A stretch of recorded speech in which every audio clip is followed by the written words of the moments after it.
Hey guys, this is my 2018 Ford Mustang GT Premium.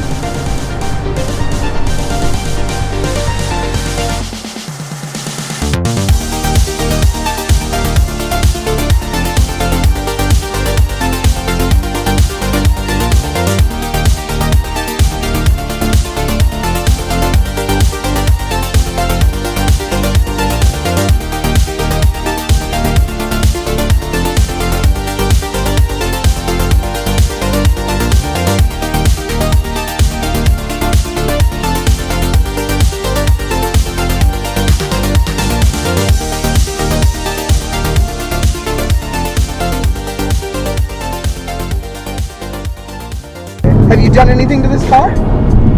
This car actually doesn't have too many mods. It's got a couple of things. It's got some springs on it, some Steeda springs, the ultralights. It's got Ford Racing Performance shocks on it, so it doesn't blow the stock shocks because of how low the drop was. It's one of the lower dropping springs. I think the only other one would be the iBox. It's got an intake from JLT and a custom exhaust with a Steeda X pipe.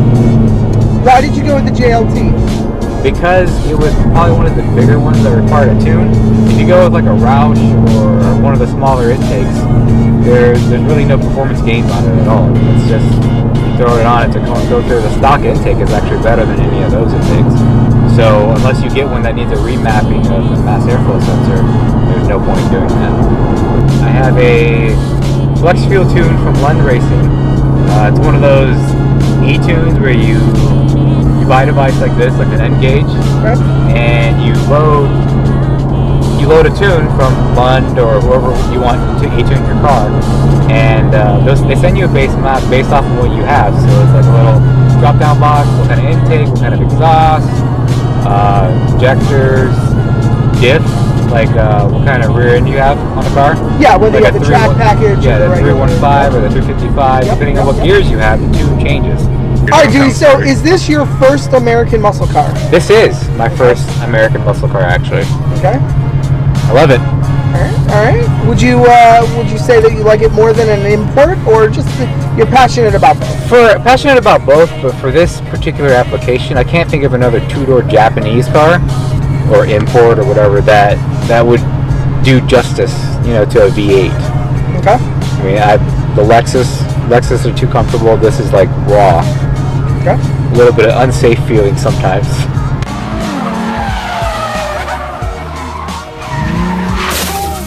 Well, that's where we're going to cut in that Mustang sliding into a car. What are your favorite parts of this car that you own? The premium package. I don't think I would like this car as much if I didn't get the premium package. The leather seats, the cool seats, blind spot mirroring, camera on the front, camera in the back, like all these crazy technology things, like the track apps. Like these are things that make the car better than it is. Okay. And I feel like that makes it stand out from like a regular car. Because I was looking at like Camaros and stuff too. This is just more comfy to me. Okay. Of a car. All right. But as far as performance, the instant torque, that's what I love best.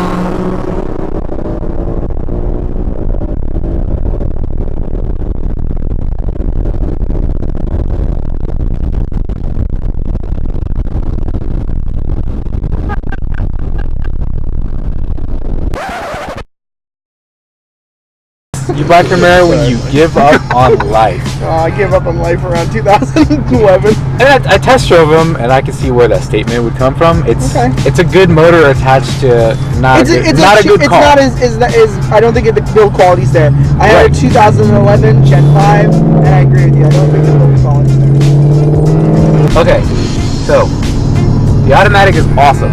All right, when you're driving, when you're stuck in traffic, it kind of sucks. I'm gonna be honest with you, because I think it was the tune that had something to do with it, because the shift points were tuned specifically for driving fast. I mean, nobody tunes to sit in traffic, right? So let's say from here to there, I drive, it'll shift like 6 times before it makes it like 100 feet. Sometimes it feels like it's searching for gears. Okay. Like when you're driving, it doesn't know what gear it wants to be in because it's expecting you to floor it. Like, and you feel those gear changes? The first couple you do, and then the rest is so fast that it happens. But let's say you come to a stop, and then the person in front of you is like, just kidding, I'm going to go. The car has to scramble to find the right gear because it's expecting you to stomp on it. But you're not going to stomp on it and hit the car in front of you unless you really want to do Mustang things. But that's one annoyance that I feel like they can tune. Like right now, it's tuned for drive. They might be able to do that if I wanted it in sport only.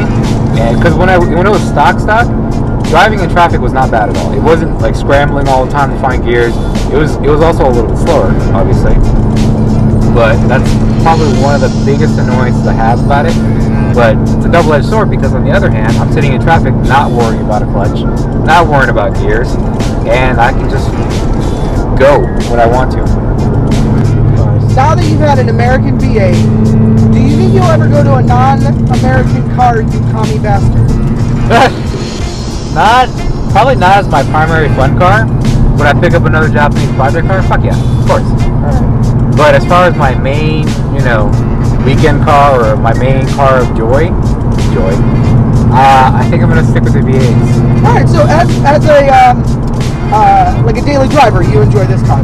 I do enjoy this car as a daily driver. The only Even though you downside screwed up the suspension. is the gas mileage. No, the daily driving is fine with the suspension. As long as I don't have anybody in the back seat, it's fine. Did you vote for Trump?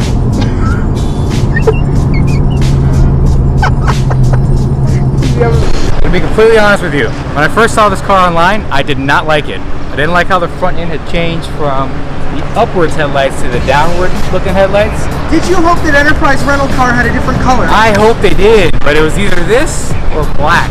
And I was like, I don't want to wash a black car silver. I'm lazy when it comes to cleaning cars. It's perfect for me. But yeah, the front end, didn't like it first, but when I saw it in person, I was like, that looks actually really, really good. So, test drove it, fell in love. Now, if you look, front end on these models, they actually have a little lip built in. The performance package actually comes with a bigger, more pronounced lip. I'm not sure if I like it yet, but I picked silver because it's easy. It looks good when it is really, really clean. I drove very well. The GT that I bought actually comes with big brakes. I don't know what brand they are. I'm pretty sure they're just Ford racing brakes. Ford brakes in general, but they are a lot bigger than like a V6 or the base model. Back of the car has a quad exhaust for this year, straight out of the factory. The GT350s from the older models did. This one, it's based on the GTs. I think the turbo 4-cylinder model still has single tip exhaust. These came with 4. I would like to point out that this is where you fill the detailer. It will ship from the factory empty. It's going to take a half a bottle of McGuire's. It's going to top it off.